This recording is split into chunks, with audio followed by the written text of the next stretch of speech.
Kimmelfeld, le scénario Macron-Le Pen, vous y attendiez? Je crois que les sondages laissaient présager quand même ce scénario et aujourd'hui on n'est pas très surpris, même si on l'avait vu, les différents sondages dans différents scrutins nous inquiétaient quand même parce que c'était pas toujours le résultat qui était à la sortie.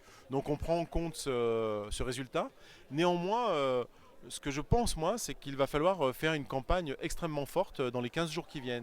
Tout simplement pour pas que Emmanuel Macron soit le candidat qui aura fait juste barrage au Front National, le président de la République par défaut, mais le président de la République par adhésion. Ce qui veut dire qu'aujourd'hui, il faut rassembler le plus largement possible l'ensemble des progressistes.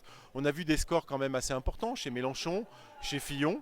Et il faut être en capacité de rassembler le plus largement possible. Je crois que c'est l'enjeu d'Emmanuel Macron qui a toujours dit que les clivages artificiels, les clivages traditionnels, il fallait les renverser. Eh bien, c'est l'occasion de le montrer dès demain matin, de montrer qu'il y a peut-être des propositions ici ou là qu'il faut agréger autour des premières propositions d'Emmanuel Macron.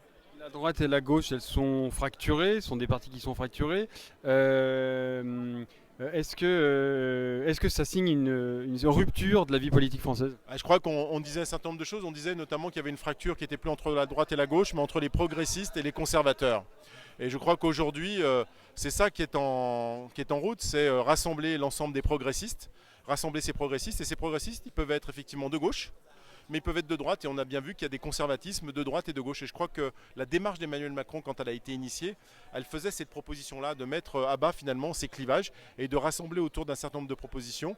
Je crois que ce qui est intéressant aussi dans la démarche d'Emmanuel Macron, je crois qu'il a donné finalement une certaine idée d'une certaine fierté de la France, c'est-à-dire de dire on n'est pas simplement tout le temps en train de se plaindre, on a des pépites, on a de l'énergie, on a une jeunesse ici qui s'intéresse à la politique. Il fallait simplement l'ouvrir au-delà des anciens partis politiques qui datent un peu. Et je crois que c'est la démarche d'Emmanuel Macron qui a permis ce renouveau et ce souffle. Gérard Collomb fait partie de la garde rapprochée d'Emmanuel Macron. Est-ce que on parle toujours du modèle lyonnais, le modèle macroniste, inversement? Je crois que le modèle lyonnais, en quelque sorte, c'est un modèle qui existe depuis longtemps. Gérard Collomb avait initié ça, de dire on est capable de se mettre autour de la table, de rassembler, même si on est différent, même si on a des philosophies différentes, mais si on a des projets communs, on peut les mener au bout. Et je crois qu'Emmanuel Macron, à l'échelle nationale, vient de dire la même chose, vient de faire cette proposition de dire on est capable de se mettre autour de la table et de monter un projet pour la France qui soit commun et on n'est pas obligé de penser tout pareil, toutes les idées pareilles, d'avoir les mêmes avis sur tout pour pouvoir monter des projets pour la France. Et je crois que c'est ce qui a fait le succès d'Emmanuel Macron, mais c'est vrai que ce modèle lyonnais a sans doute à un moment donné inspiré le modèle défendu par Emmanuel Macron, même s'il faut rester très réaliste, le modèle lyonnais il ne se duplique pas à l'échelle d'un pays, mais en tout cas il peut en inspirer quelques-uns.